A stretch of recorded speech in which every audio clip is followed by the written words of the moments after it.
John Cash. How are you, sir? Hey, doing really well, Matt. How about you today? Not bad, not bad. Well, it's coming up towards the end of the year, and I thought we'd do a little look back at 2024 and the world of nuclear energy and uranium specifically. Why don't you give people a little reminder about your project and what you're Sure. doing there? Yeah, absolutely. So I'm John Cash. I'm the CEO of UR Energy.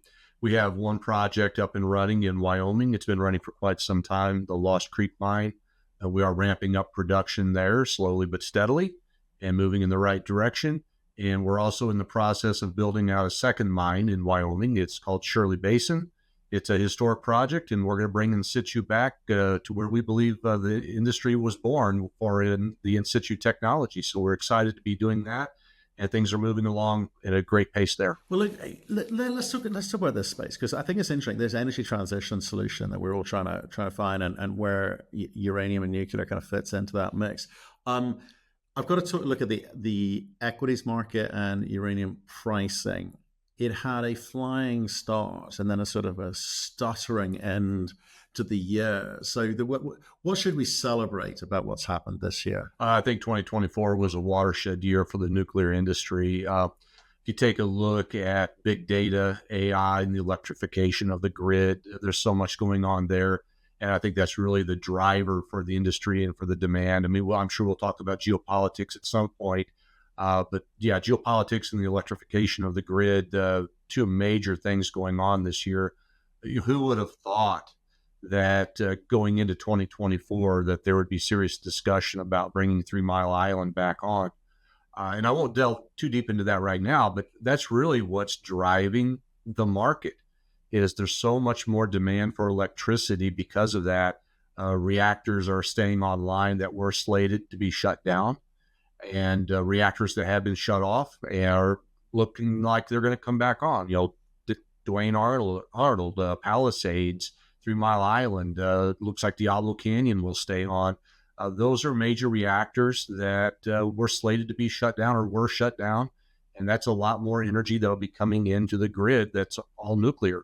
And that's before you even get into the discussion of small modular reactors. So the world just turned around in 2024 for the nuclear space. And the world is really coming to the recognition that you must have a reliable base load energy to electrify the grid and supply all of these new technologies that are out there. And so when we look at 2024 and what to celebrate, again, I think it's a watershed year for the industry. We're going to look back 10, 20, 30, 50 years from now and say 2024 was the turning point for the industry. Well, I think for me, I think that it was almost like 2021, 2022 was the turning point because we suffered some huge energy crises here in Europe. It kind of changed, and that subsequently changed the language being used by politicians. Energy prices were going up, and that was affecting not just people in their homes, but the industrial complex around here. Germany's factories were shutting down. They could not economically produce what they needed to produce. And that allowed a kind of conversation to start. And I mean, I don't know for you in the States if you would concede that perhaps the genesis of the conversation, the permission for nuclear to be back on the agenda started because of that. Yeah, that's fair, Matt. And you throw in the geopolitics on top of that into a system that was already pretty fragile, not in a great position. And then you throw in the invasion of Ukraine and gas supply to Europe, electric supply. And it was a real wake-up call in that same era that has led us to where we are today. So yeah, I couldn't dispute that at all, but it seems like this is the culmination or the realization that, okay, yeah, this is the direction we must go.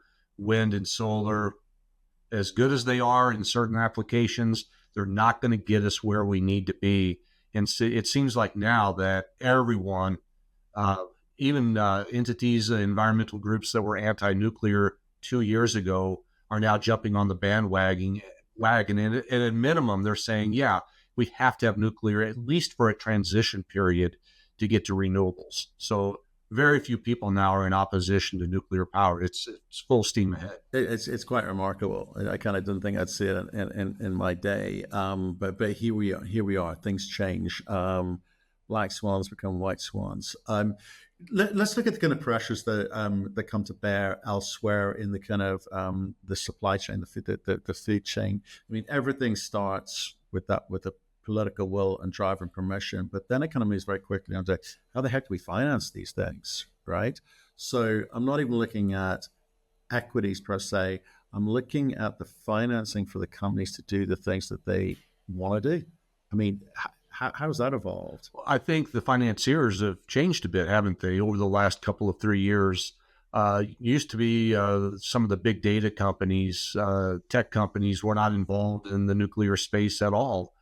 Maybe TerraPower with Bill Gates, maybe they were the first to kind of jump on the bandwagon, starting the build out of their reactor here in Wyoming. But since then, a number of other entities have jumped in. So you're seeing some significant financing coming from Microsoft, Amazon, Google, where they are putting some serious money, many billions of dollars into the industry to build out. And we're talking about mostly here small modular reactors, probably not conventionals, although it won't surprise me if they do jump into that world because they are desperate for electricity. But right now, it's more or less the small modular reactors. So, yeah, I think the financing is there, especially for the SMRs, not just from your retail investors, but your institutional investors and big data. They're going to go and buy those electrons directly from the source. And so the money's there. And the major utilities that are in the U.S. and in Europe, they're keeping those reactors on. The Inflation Reduction Act, some of the tax benefits and credits they're seeing there in the U.S. We've gone from entities that were really struggling. They had reactors that were slated to be shut down over the coming years. We've gone from that just 2 or 3 years ago to, as we alluded to earlier, those reactors are staying online or are being brought back online, and they're profitable. If you look at the market caps and the profitabilities of the major nuclear utilities in the U.S., they're not behaving like utilities. They're frothy. The share prices are way up. The profitability is way up.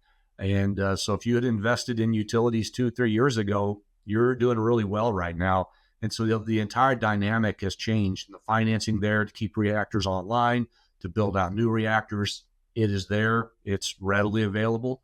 It's a lot of money, but it's going to happen. Yeah, it's been amazing the transformation about the capital available to move these things forward. I mean, the acceleration more recently from these AI data centers, these sort of big users of power needing to secure their energy supply, to almost guarantee their energy supply. For them, this is pocket change for them. But for, I think, the nuclear reactor build out, SMRs, micro reactors, etc., it's certainly good news. One has to infer that it's therefore good news for the uranium suppliers, because they need that to provide, get the enriched uranium produced to be able to kind of feed into these reactors in whatever shape or form they appear. But it's, like I say, it's been a sort of staggering finish to the end of the year. Like, I'm not complaining, but at the same time, it'd be great to understand why the slowdown. Have you got any thoughts on that? Yeah, I mean, it is interesting. Yeah, we did start off pretty hot this year. Market was coming up very nicely, both the spot and the term market. It seems like over the last few months, things have plateaued on both the spot and the term. Some on the spot price, which again, I'll remind the listeners, spot market is only maybe 15% of the market. That's really not so much where the utilities dwell and do business. That's more the commodity traders, the bankers, the hedge funds dwell in that. The utilities tend to dwell more in the term market. I mean, there's some cross-pollination there, of course, but typically it's two different markets. So it's important for the listeners to understand that. But right now in the spot market, you've got a couple of different camps, some wanting to push the price higher, some wanting to keep it low. Probably because they've got long-term contracts that are based on the spot market price. So it's in their best interest to keep that spot price low so that as they buy in the term under a contract, they can enjoy lower price on the pound. So there's a battle ongoing there. We'll see in the coming months who prevails there. Ultimately, our market analysis is that there's going to be continued upward pressure um, based on supply-demand fundamentals. The demand is there. The demand is growing, not just in China, but reactors are being built around the world. We do expect on the SMR side to see demand for fuel coming sooner than later. It will be a while before the SMRs come online, but keep in mind, they have to buy those pounds years in advance to get them processed so that they are ready for the SMRs. So we do see that demand coming. That is in the nearer term, not the midterm. So you got those factors in play. And then on top of that, you talk about the ability of the mining industry to ramp up production to be able to meet demand. And it's been a real struggle. Excuse me. Not so much, or not just in the U.S., but around the world. Miners are slow to ramp up. It's important to understand that there is a very high bar to entry into the nuclear uranium mining space. Permitting, talent, having the right projects, all of those things are quite challenging. And we've seen a number of announcements over the last few months of companies, including UR Energy's. Ramp up is slower than we expected it to be. And we expect to see more of that globally going forward. And that's going to put more pressure on that supply-demand fundamental. And we think that's going to continue to put pressure on pricing on both the spot and the term market going forward. I think you're right. I think we can easily kind of skip over the demand. The demand fundamentals a long time ago superseded anything which I think we're going to produce, even if everyone produced every pound they claim to be able to produce. But then we kind of hit these rather practical, day-to-day operational barriers and hurdles that we need to overcome. Where, just start with the basics, getting the people with the right skill sets and employing them, that's hard because they don't necessarily exist. No one's kind of rushing into this space. And certainly I would need to have either been around from the last cycle or have been training up for the last sort of 10 years in a space which was it's hardly encouraging. So how do you find these people? And is that going to continue to be a problem into the future? I think so. Just a few months ago, I was at my alma mater, which is a very good mining school, Missouri School of Science and Technology. And they were telling us, we've got great funding here at the university, great scholarships, great program, great facilities. We're upgrading all of our facilities. We have top of the line instrumentation and technology here that the kids can come and learn on, but we don't have kids. And they're really struggling to attract. And that's not a story that's true just there. It's a story that's true around the world, where so few of our kids these days want to go into earth sciences, things where they're out in the field. And that's an issue that society is going to have to overcome. But to answer your question, I think it is an issue that we're going to continue to face globally, is attracting good young talent. And so at UR Energy, we're bringing in those kids. I say that respectfully, but they're very young and we're having to train. And, a young geologist that we bring in, we don't turn them loose on their own until probably they've been in the field for at least a year. It takes that long to really get them up to speed. The same is true for our young engineers that we bring in. It takes a little while to take them out of school where they have no practical experience or limited practical experience and put them to work. And it takes a year or so before they can really work on their own and be productive. So I'm hearing the same story from peers around the world that they're facing the same struggles. And that's not an issue that's going to be resolved very quickly. And, while we're talking about that challenge too, I would talk about some of our service providers and vendors. They are facing the same problems. They can't get manpower. Something that I've not said a whole lot about publicly, but is supply chain. We're doing okay on supply chain. We're getting what we need when we need it. But my goodness, it takes twice, 3 times the effort that it normally does. Several times we've had chemical vendors call and say, hey, we're going to declare force majeure. We can't get you this chemical. And there's nothing we can do about it at UR Energy, but that's okay. We've got a plan B and a plan C that we implement, and we have to go get chemicals from somewhere else. So That's not unusual anymore. And so the miners, it's incumbent upon us to have those alternate plans in place. And we've had to implement those plans, not just for chemicals, but for electronics, electrical equipment. So it's a new world that we live in, and something that we deal with literally on a day-to-day basis. Conscription. Same thing.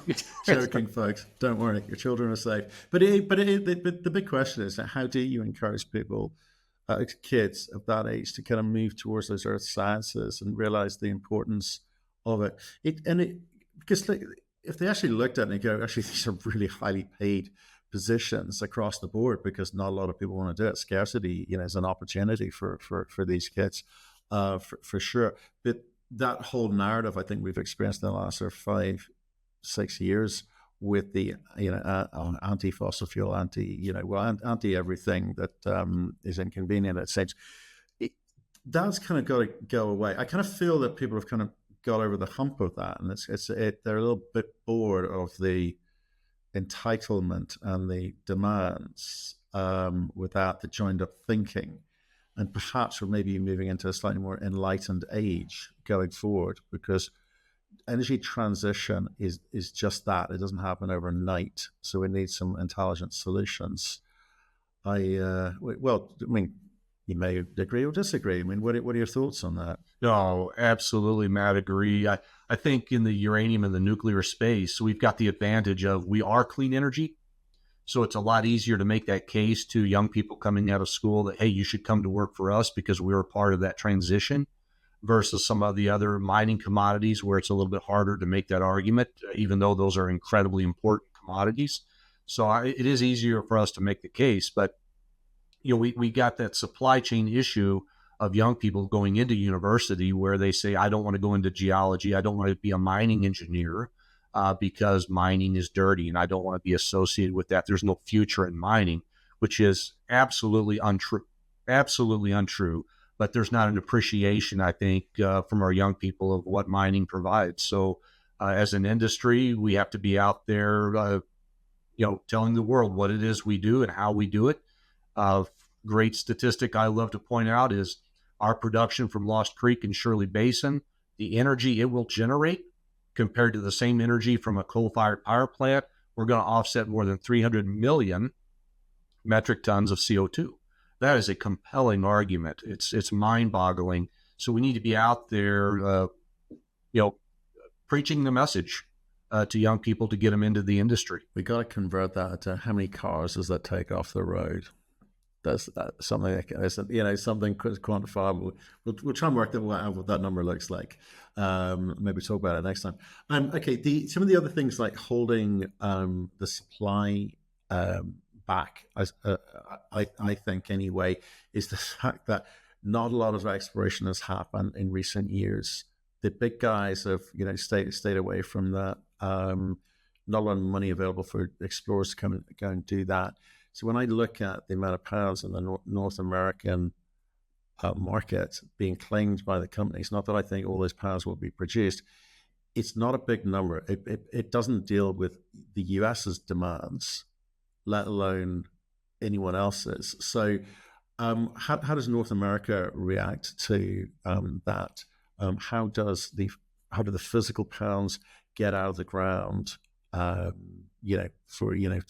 be able to get close to the 2030 deficit or the 2035, 2050 deficits that we're looking at. Yeah, no, Matt, it's a really good point you bring up. There have been so few significant discoveries in the last, say, 10, 15 years. There have been a couple, and give them credit, but there have been very few discoveries, and they're not big enough to offset the supply demand from just North America, let alone the rest of the Western world. There's been very little money put into exploration over the last 10 to 15 years. The market has been largely depressed during that time, especially post-Fukushima. So companies have been cash strapped. They've protected that cash and they've not gone out and done exploration. So there's going to need to be a change in mindset where those revenues now are turned around and put back in the ground to a degree to make more discoveries, bring those into production. But something we talked about a little bit earlier today and touched on is that it takes a lot of time once you make discovery to bring those into production. I mean, just take a look at a couple of the discoveries that have been made in Canada. Those were many, many years ago, and they still have several years to go before they're brought into production.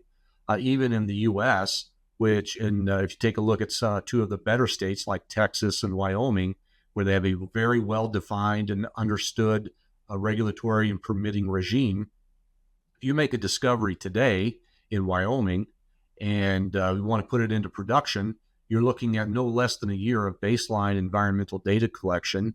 On top of that, you're followed by probably no less than 3 years of permitting, and that's if everything goes perfectly. And then on top of that, you're looking at another year of build out. So there's 5 years, and that is an absolute best case scenario. Nothing goes wrong. Financing goes well. There's no opposition. Reality is you're looking at probably 7 to 10 years.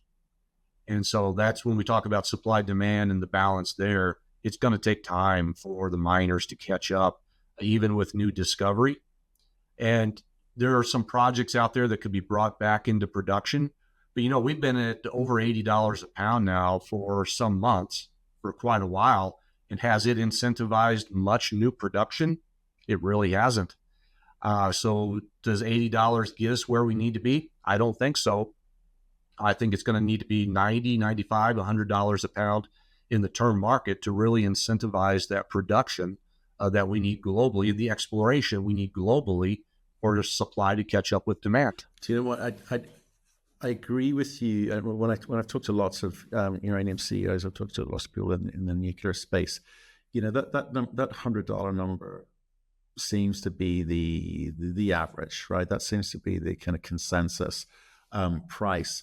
But I think some of the more interesting comments that I've had back is it needs to be the center price, because people are going to be learning on the job. It kind of feels like right now there's a lot of people avoiding getting into production, despite being able to economically get into production. One, because maybe they want more margin, and maybe it's moving towards a seller's market, and they feel they can encourage that. Two, because if we're struggling with the kind of skill sets that we've talked about earlier in this conversation, and production challenges, which lots of companies, Paladin, growing out loud, struggling with hitting their numbers. You've got Peninsula recently, and you as a producer, saying you're not quite hitting the timelines that you'd hope. If those guys are struggling, guys who've never done it before are going to struggle even more, and maybe there needs to be some sort of buffer for those kind of mistakes you make as you learn on the job. Yeah, I think that's right. I think that's right. With the conventional uranium projects around the world, you can take a copper miner or a gold miner and bring them over and probably not miss much of a beat there. I mean, there's some great synergies there. They're very similar to each other. But that's only 45% of global production. The other 55% is in situ. And there really is no other industry out there that the in situ miners can steal employees from and bring them over and put them to work, and they're going to be experts on day one. It doesn't exist. Petroleum engineering is probably the closest, and it's not even a great fit. So yeah, over half of the world's mining technology, you've got no analog to draw from to put people to work. So yeah, it's a significant issue. Interesting. Right. As this conversation draws to a close, it's really one that was a kind of a really nice summary of the market for people new to this space, to kind of look at a sum of the moving parts to this wonderful sector where we talk about on a weekly basis. Is for 2024 draws to a close. You look back. Anything that you perhaps would have done differently, looked at and interpreted differently, and to perhaps inform the way that you do things in 2025? Oh, for sure.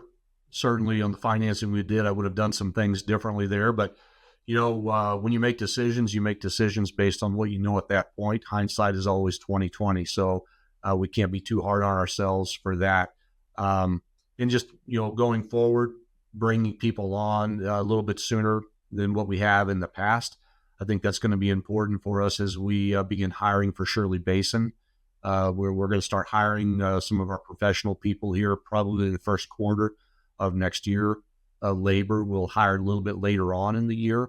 but bringing them on probably 2 or 3 months sooner than we normally would have. So number one, we get the number of people we need, but number two, to give them the time that they need to be trained up as much as possible before we pull the trigger on Shirley going to production late 25, early 26 in that time frame. So I think those are some lessons learned from 2024. Right. Okay. And for our lovely investing audience out there, how do you feel about 2025 equities markets? What are the keys? Right, we've got the U.S. elections out of the way. I think people were looking to that.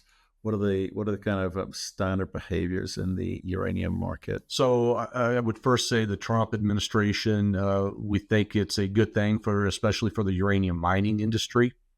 It is a bit of a wild card, though, especially on the nuclear side, nuclear generation side. We think it's positive, but we'll have to wait and see how that plays out. But I think on the mining side, getting rid of some of the bureaucracy is going to help us out quite a bit.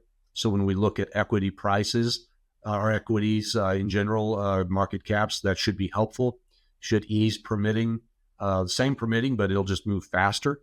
So we're looking forward to that going forward. I think Elon Musk has got some great ideas to deploy. That should be quite helpful to us. But again, just looking at the supply-demand fundamentals, we believe that the equity prices are going to go, or the uranium price is going to go higher, as there's a lot of pressure there, and that's going to drag the equity prices along with it. Right or wrong, share prices for uranium miners largely track the spot price, even if those companies have a lot of long-term contracts in place and are a bit insulated from the spot market. So we think those equity prices are going to come along with the spot market and the term market. John, good catch up with you. If I don't speak to you before Christmas, have a fantastic, wonderful time with your family, and we'll see you in the new year. All right. Thank you, Matt. Merry Christmas to you and yours.